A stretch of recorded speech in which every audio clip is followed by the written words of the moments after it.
Hi കൂട്ടുകാരെ, എല്ലാവർക്കും ഇന്നത്തെ വീഡിയോയിലേക്ക് പതിവ് പോലെ സ്വാഗതം. പതിവ് പോലെ കൂട്ടുകാരെല്ലാം ആഹാരം കഴിച്ച് വിശ്രമിക്കുകയാണെന്നറിയാം. ഞാൻ ഇന്നത്തെ എൻ്റെ വീഡിയോ സ്റ്റാർട്ട് ചെയ്യുവാണ്. ഇന്ന് കൂട്ടുകാരെ ഒരുപാട് ബോറടിപ്പിക്കാൻ ഞാൻ ഉദ്ദേശിക്കുന്നില്ല. ചെറിയ ചില ക്വസ്റ്റ്യൻസ് ചോദിക്കാനാണ് ഞാൻ ഇന്ന് ഉദ്ദേശിക്കുന്നത്. ഇന്നലെ ഞാൻ പറഞ്ഞില്ലായിരുന്നു ചില സർപ്രൈസുകൾ ഉണ്ടെന്ന്. ആദ്യം ഞാൻ ആ സർപ്രൈസ് ഒന്ന് പൊട്ടിച്ചേക്കാം. ഇന്ന് ഞാൻ നിങ്ങളോട് 2 ദിവസം 2 സ്വരാക്ഷരങ്ങളും വ്യഞ്ജനാക്ഷരങ്ങളും നിങ്ങളെ പഠിപ്പിച്ചിരുന്നു. അപ്പോൾ അതിനെപ്പറ്റി കുറച്ച് ക്വസ്റ്റ്യൻസ് നിങ്ങളോട് ഞാൻ ചോദിക്കാൻ ഉദ്ദേശിക്കുന്നുണ്ട്.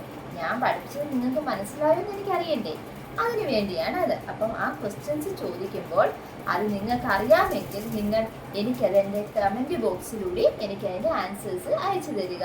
അപ്പോൾ എനിക്ക് മനസ്സിലാവും നിങ്ങൾ എത്രത്തോളം എൻ്റെ പഠിത്തത്തെ ശ്രദ്ധിക്കുന്നുണ്ടെന്ന്. അതുപോലെ തന്നെ കമൻറ്റ് ബോക്സിലൂടെ ശരി ഉത്തരം അയക്കുന്ന കൂട്ടുകാർക്ക് ഞങ്ങളുടെ ചെറിയ ചില ഗിഫ്റ്റുകൾ ഞങ്ങൾ സമ്മാനിക്കുന്നതായിരിക്കും.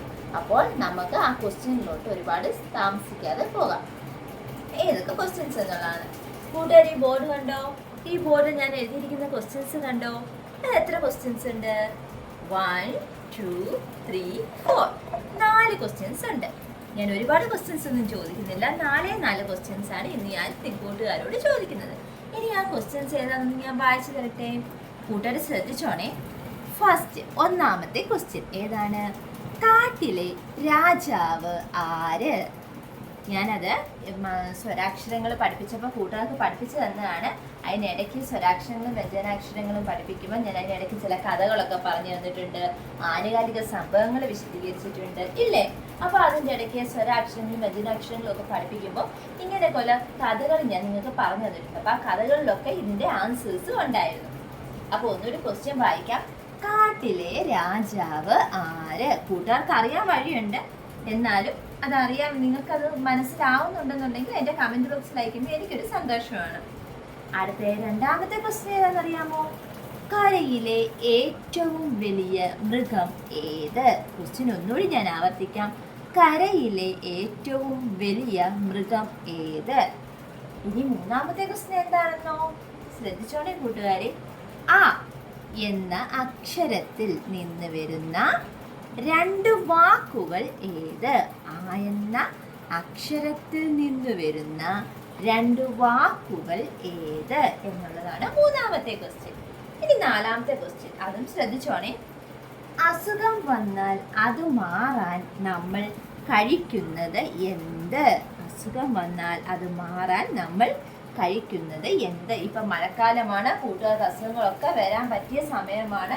അതുകൊണ്ട് കൂട്ടുകാരൊക്കെ വളരെ ഹെൽത്തി ആയിട്ടിരിക്കണം. ഞാനിത് എന്നും പറയുന്നതാണ്, ബോറടിപ്പിക്കുമെന്ന് കരുതരുത്.